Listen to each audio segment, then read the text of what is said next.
दिव्य दृष्टि आईएएस में आप सभी को हमारी तरफ से नमस्कार पहुँचे। आप सभी दर्शक बंधुओं को, श्रोता बंधुओं को हार्दिक शुभकामना। हमारा जो आज का टॉपिक है पृथ्वी का निर्माण। जिस ग्रह पर हम लोग, मानव लोग, जीव जंतु लोग रहते हैं, उस ग्रह का निर्माण कैसे हुआ और क्या इसकी आगे भविष्य में संभावनाएं हैं, इसके बारे में विस्तृत से चर्चा करेंगे। ये यूपीएससी अर्थात आईएएस और पीसीएस जैसे एग्ज़ामों में उपयोगी के साथ साथ अन्य एग्ज़ामों में भी उपयोगी है। तो पृथ्वी का निर्माण भाई कैसे हुआ ये जाने। तो आप सुने होंगे ब्रह्मांड, ब्रह्मांड का निर्माण एक हमने टॉपिक बना दिया, ब्रह्मांड का निर्माण। उस टॉपिक में जान सकते हैं कि ब्रह्मांड का निर्माण कैसे हुआ। ऐसा वैज्ञानिकों की एकमात्र परिकल्पना है, वैज्ञानिकों का एकमात्र परिकल्पना है, खगोल विधियों का परिकल्पना है, भूगर्भ शास्त्रियों का भी कह सकते हैं।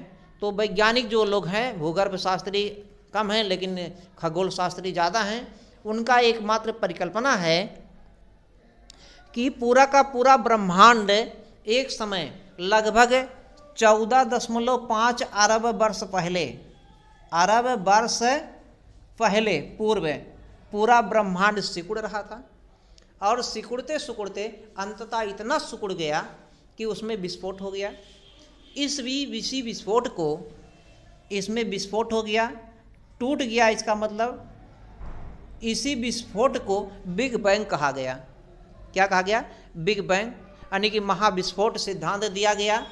जॉर्ज लेमेंतेयर ने दिया है बिग बैंग सिद्धांत। और ये जब विस्फोट हो जाता है, इसमें अनेक प्रकार के पदार्थ निकलते हैं, जिसमें गैसों का पुंज भी निकलता है। बहुत सी गैसें निकलती हैं, गैसों का पुंज। इन्हीं गैसों के पुंज को नाम दे दिया गया नेबुला। नेबुला, नेबुला माने होता निहारिका, हिंदी में निहारिका भी कहते हैं। यही नेबुला से ही, यानी कि ये नेबुला क्या, गैसों का पुंज है। यही नेबुला से ही अनेक प्रकार के तारों का जन्म हुआ, तारों का निर्माण। तो एक टॉपिक अलग बना दिया गया है, तारों का जीवन चक्र। तारों का जीवन चक्र जब टॉपिक आप देखेंगे उसमें, तो उसमें आपको मिल जाएगा तारे कैसे बने हैं, पहले तारे, दूसरे तारे। तो तारों के बनने के बाद में अनेक प्रकार के ग्रहों का निर्माण हुआ, अनेक प्रकार के ग्रहों का। ये जो ग्रह बने हैं ये भी नेबुला अन्य मटेरियल से मिला करके बने हैं। केवल नेबुला से ही नहीं, नेबुला मतलब गैस, गैस है, इससे केवल तारे बने हैं। सूरज हमारा एक तारा है और इन नेबुला और अनेक प्रकार के काले पदार्थ, तत्व, अनेक प्रकार की चीज़ों से मिल करके जो ब्रह्मांड में थे, उनसे मिल करके जो है अनेक प्रकार के ग्रह बने। इन्हीं ग्रहों में से हमारा एक ग्रह है पृथ्वी। इन्हीं ग्रहों में से हमारा एक ग्रह है पृथ्वी। तो पृथ्वी जो बना है, पृथ्वी का जो निर्माण हुआ है, ये आज से लगभग 4.5 अरब वर्ष पूर्व, अरब वर्ष पूर्व। ये आज से, ये डाटा नहीं याद करना है, एक केवल कॉन्सेप्ट समझना है। आज से लगभग 4.5 अरब वर्ष पूर्व हमारी पृथ्वी का निर्माण हुआ। देखिए जो बन रहा है पृथ्वी, ये ब्रह्मांड के विस्फोट के बाद, बिग बैंग के बाद में, महाविस्फोट के बाद में ही बन रहा है। तो ब्रह्मांड के टूटने के बाद में अनेक प्रकार की ऊर्जाएं निकली होंगी, गैसें निकले होंगे और बहुत गर्म रहा होगा, बहुत ही गर्म। तो जब पृथ्वी बनना शुरू हुआ है, ये हटा दिया जाए, तो जब पृथ्वी या कोई भी ग्रह बनना शुरू हुआ तो तुरंत ठोस रहेगा नहीं, तुरंत ठोस नहीं रहेगा। ये पृथ्वी जब बनना शुरू हुआ तो तरल अवस्था में था, तरल के साथ साथ और किस अवस्था में रहा होगा? तप्त। तो पृथ्वी जब आज से लगभग 4.5 अरब वर्ष पूर्व पृथ्वी का निर्माण हुआ, तो पृथ्वी प्रारंभिक अवस्था में तरल और तप्त थी, तरल और तप्त थी। और धीरे धीरे धीरे धीरे शीतलन की प्रक्रिया इसमें शुरू हुआ, कूलिंग हुआ, यानी कि ठंडा होने लगा। शीतलन की प्रक्रिया, शीतलन की प्रक्रिया से गुजर रहा था पृथ्वी। जब शीतलन की प्रक्रिया से गुजर रहा था तभी क्या हुआ, ये गुजर रहा था पृथ्वी, तभी अचानक इसी पृथ्वी में के पास में एक निकट किसी आकाशीय पिंड से अर्थात ग्रह से टकरा गया, टक्कर हो गया।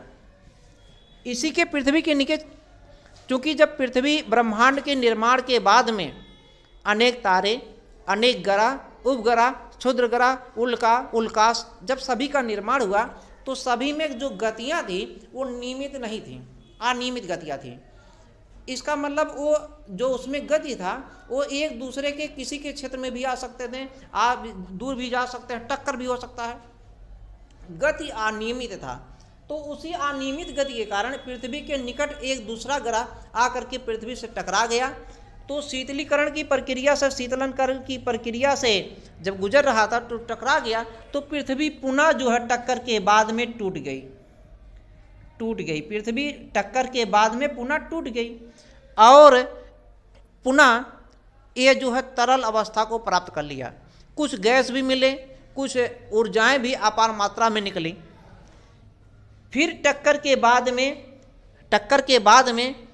इसमें होता क्या है, पुनः शीतलीकरण की प्रक्रिया होता है। जो भी पदार्थ हैं समय आकर्षण बल खिंचाव होता है, ऐसा वैज्ञानिक का मानना है और ये जो माना गया है ये प्रयोगों के आधार पे सत्य निकाला भी गया है, इसलिए मानना सत्य होगा, सही होगा। तो पृथ्वी पुनः दोबारा बनना शुरू हुई और जब बनना शुरू हुई, बनने का कारण क्या रहा है, गुरुत्वाकर्षण बल। इसमें अनेक प्रकार के आकर्षण बल, गुरुत्वाकर्षण बल भी रहे हैं। इन बल के कारण जो है सभी पदार्थ जो इकट्ठा होने लगे, इकट्ठा होते होते ये धीरे धीरे एक ग्रह के रूप में आ गए, एक बड़े आकाशीय पिंड के रूप में आ गए और इसमें खिंचाव हो गया।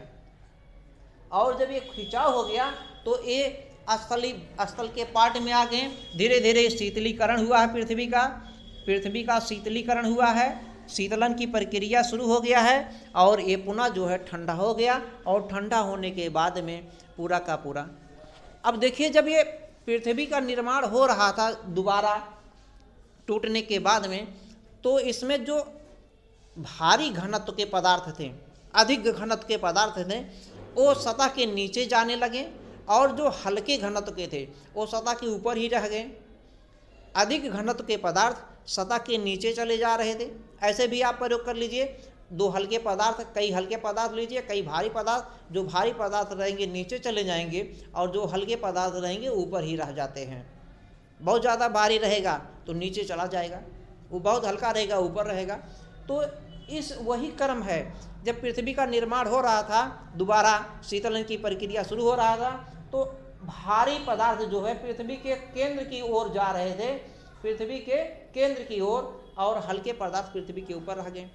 इससे स्पष्ट हुआ है कि पृथ्वी के केंद्र में अधिक घनत्व के पदार्थ, जबकि ऊपरी भाग जिसे भूपटल कहते हैं, क्रस्ट कहते हैं या भूपरपट्टी कहते हैं, ये ऊपर में हल्के पदार्थ, हल्के घनत्व के या कम घनत्व के पदार्थ यहाँ पे रह गए और केंद्र पर जो है अधिक घनत्व के, इनका डेंसिटी जो है अधिक हो गया, डेंसिटी बहुत अधिक। यहाँ तक क्लियर हो गया। और इसका जो है हम लोग गणना जो है क्या नाम है, PS और L, जिसे भूकंपी तरंग भी कहते हैं, भूकंपी तरंगे के आधार पर भी कैलकुलेट करते हैं। भूकंपी तरंगे कितने प्रकार की आप अगले टॉपिक में जानेंगे। तो 1, 2, 3 है, P है प्राइमरी जिसे कहते हैं, और S है सेकेंडरी तरंग है, और L जिसे सतही तरंग या धरातली तरंग या लंब तरंग भी कहते हैं। तो उन्हीं तरंगों के आधार पे हम लोग इसका भी गणना कर लिए हैं। हम लोग मतलब वैज्ञानिकों ने ऐसा गणना किया है। तो पृथ्वी का निर्माण ये शुरू हो गया। अब जो गैस और बचे हैं, वो गैस पृथ्वी में ये जो बन गया, इसमें कुछ आकर्षण बल आ गया, खिंचाव आ गया। इस खिंचाव के कारण गैस का जो भाग है इसी के चारों ओर रह गया, संकेंद्रित हो गया, इसी के चारों ओर संकेंद्रित हो गया। जब पृथ्वी बन रहा था तो इसी के पृथ्वी बनने के साथ साथ इसमें आकर्षण हुआ। पृथ्वी के आकर्षण के कारण ये गैस जो है, गैसी भाग इसी के किनारे और किनारे जो है संकेंद्रित रह गया। यहाँ तक क्लियर हो गया। तो इसका मतलब पृथ्वी के निर्माण के प्रक्रम में हमारे पृथ्वी स्थल का निर्माण हुआ, स्थलीय भाग का, और इसके चारों ओर गैसों का संकेंद्रण आ गया, गैसों का आवरण आ गया, जिसे आज हम लोग वायुमंडल के नाम से जानते हैं, वायुमंडल के नाम से जानते हैं। यानी कि वायुमंडल मतलब वायु का मंडल, यानी कि अनेक प्रकार की हवाएं, अनेक प्रकार की गैसों का पुंज, अनेक प्रकार की गैसें हैं। तो ये पृथ्वी के चारों ओर, और ऐसा माना जाता है ये जो गैस है, गैस काफ़ी ज़्यादा संतृप्त हुआ, काफ़ी ज़्यादा संतृप्त हुआ। संतृप्त मतलब होता है 100% आर्द्रता को प्राप्त कर लेना। तो गैसों का जब संतृप्त काफ़ी ज़्यादा हुआ, 100% हो गया, तो संतृप्त होने से यह जो है बादलों का निर्माण हुआ होगा, ऐसा वैज्ञानिक मानते हैं। जब वायु संतृप्त होता है, जब वायु संतृप्त होता है तो संतृप्त होने से अनेक प्रकार के बादलों का निर्माण हुआ होगा, और ये बादल जो है ऐसा माना जाता है लाखों करोड़ों वर्ष लगातार बारिश करते रहें, लाखों करोड़ों वर्ष लगातार बारिश करते रहें, और वर्षा होने से इस स्थल के चारों ओर जल आ गया। इस स्थल ये पृथ्वी है और इसके चारों ओर क्या हो गया? जल। इस स्थल के चारों ओर हो गया जल, और इस जल के ऊपर जो है पूरा वायुमंडल हो गया, पूरा वायुमंडल, और वायुमंडल खींचा हुआ है पृथ्वी की ओर से। ये वायुमंडल क्लियर हो रहा है सबका? तो एक स्थल है और एक जल है और एक वायु। पृथ्वी के जो पृथ्वी है ये स्थलीय भाग है, इसके चारों ओर जल आ गया। जल क्यों आया? क्योंकि इसके वायु था, वायु संतृप्त हुआ, बादल बना होगा, और बादल बनने से करोड़ों वर्ष वर्षा हुआ होगा, और जब वर्षा हुआ तो पृथ्वी एकदम से शीतलन की प्रक्रिया से गुजरी रही थी, अब ठंड हो गया, एकदम पूरा से ठंड हो गया। ये पृथ्वी ठंड हो गया है, इसके चारों ओर अब जल हो गए हैं, और इस जल के चारों ओर अगर देखेंगे तो वायु है, जिसे वायुमंडल कहते हैं। इससे सिद्ध होता है कि पृथ्वी के निर्माण के प्रक्रम में स्थल मंडल, जल मंडल तथा वायुमंडल तीनों का निर्माण एक ही साथ हुआ है, तीनों का निर्माण एक ही साथ। क्लियर हो रहा है?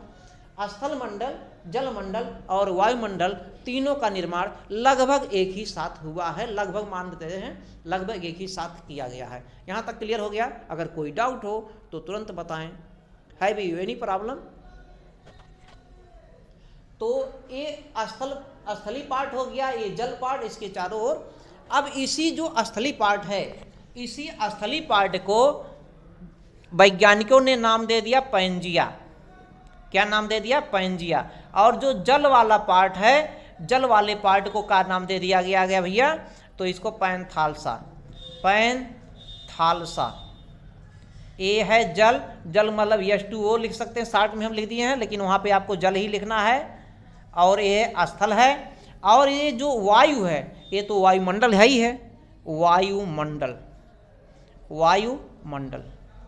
तो पृथ्वी के निर्माण के दौरान लगभग एक ही साथ, लगभग एक ही समय स्थल मंडल, जल मंडल, वायुमंडल का निर्माण हुआ। इस स्थलीय भाग को पैंजिया नाम दे दिया वैज्ञानिकों ने। और ये जो है जल भाग है, पूरा का पूरा समुद्री भाग है, महासागरी, पृथ्वी के चारों ओर महासागर था, इसका नाम दे दिया पैंथालसा। और ये तो वायुमंडल है, वायुमंडल का कोई नाम नहीं दिया गया है, यही है। तो पैंजिया जो है एक ही महाद्वीप था। प्रारंभ में जब पृथ्वी का निर्माण हुआ, पूरा एक ही स्थल था, एक ही महाद्वीप था या एक ही महादेश था, और एक ही सागर था, दो सागर नहीं, केवल एक सागर, और इस सागर का नाम था पैंथालसा। आज वर्तमान में अगर बात करते हैं तो जो सबसे बड़ा महासागर है प्रशांत महासागर, वो इसी का रूप है, पैंथालसा का। अब इसमें देखिए अनेक प्रकार के तनाव मूलक बल भी काम किए होंगे, तनाव मूलक बल काम किए होंगे। यही तनाव मूलक मतलब खिंचाव, सब में आकर्षण भी रहेगा, खिंचाव भी रहेगा, स्वाभाविक है, विज्ञान भी कहता है, इस बात को मानना पड़ेगा। तो आकर्षण तो था ही, साथ में खिंचाव, तनाव मूलक बल काम कर रहे थे, क्योंकि इसमें अनेक प्रकार की तरंगे भी निकलेंगी। तो तनाव मूलक बल के कारण इसमें जो है कुछ खिंचाव हुआ, ये बाद में ये दो भागों में टूट जाता है, बाद में दो भागों में टूट जाता है। इधर उत्तर वाला भाग है, इधर दक्षिण वाला। उत्तरी वाले भाग को अंगारा लैंड नाम दिया गया और दक्षिणी वाले भाग को गोंडवाना लैंड नाम दिया गया। ये अगला टॉपिक हमको मिलेगा जो ये बता रहे हैं कि ये दो भागों में तनाव मूलक बल के कारण टूट गया। उत्तरी भाग अंगारा लैंड, दक्षिणी भाग गोंडवाना लैंड, और बीच में जल आ जाएगा जिसे नाम दिया गया टेथिस सागर। और आज का भूमध्य सागर टेथिस सागर का ही रूप है। तो ये अगले टॉपिक में आपको मिलेगा। महाद्वीपीय विस्थापन सिद्धांत से आप क्या समझते हैं, इसके पक्ष में या विपक्ष में आपको मत देना है। इस पे भी प्रश्न पूछे गए हैं 2013 में, इधर में भी कई पूछे गए हैं, उधर भी कई बार पूछे गए हैं। महाद्वीपीय विस्थापन बहुत बड़ा टॉपिक है, बहुत बढ़िया टॉपिक है, अच्छा है, समझने लायक है। जियोग्राफी सबसे आसान विषय है क्योंकि विज्ञान पे ये आधारित है। तो ये वहाँ पे मिलेगा। तो अब यहाँ तक क्लियर हो गया। तो जब पृथ्वी का निर्माण हुआ तो एक हमने बताया पृथ्वी के निर्माण में जो भारी जो घनत्व वाले पदार्थ हैं वो सतह के केंद्र की ओर नीचे आने लगे, केंद्र की ओर। इसका मतलब यहाँ केंद्र में घनत्व तो बहुत ज़्यादा है और यहाँ पे घनत्व डेंसिटी बहुत कम है, यहाँ पे घनत्व तो बहुत कम है। बीच में इसका मतलब मध्यम मार्ग मिलेगा। तो जो किनारे जो ऊपरी पार्ट है, पृथ्वी का ऊपरी भाग है, जिसे हम लोग स्थली भाग कहते हैं या भूपटल कहते हैं, भूपरपट्टी क्रस्ट कहते हैं। तो इसका निर्माण कैसे हुआ? इसका निर्माण जो है जब पृथ्वी बन रहा था उसी समय हल्के हल्के पदार्थ के पार्ट बने। क्लियर हो रहा? और जब ये बने हल्के हल्के पदार्थ के तो इसी के समय कुछ देखिए फिर बाद में उभार हुआ, स्थल हुआ। ये अगर स्थल की बात करें दो पार्ट बनेंगे और ये जल हुआ। अगर ये जल की बात करते हैं तो जल मतलब महासागर है। जल मतलब क्या? महासागर। तो महासागर जो है ये महासागरी भाग जो है जो बाद में निर्माण हुआ है महासागर का, पहले तो एक ही था, बाद में जो है धीरे धीरे स्थल के रूप में आए हैं। महाद्वीप में टूटेंगे, आगे पढ़ेंगे, हम आगे लेके चल के दिखा दे रहे हैं थोड़ा सा। तो ये जो है बेसाल्ट का बना हुआ है। इसका वजन जो है अर्थात डेंसिटी कुछ ज़्यादा है और इसका डेंसिटी कुछ जो है घनत्व जो है स्थल का कम है और इसका डेंसिटी कुछ ज़्यादा है। तो ये जो सागरी भाग है इसका नाम दिया गया है और इसका क्या नाम दिया गया है, दोनों को जानना है।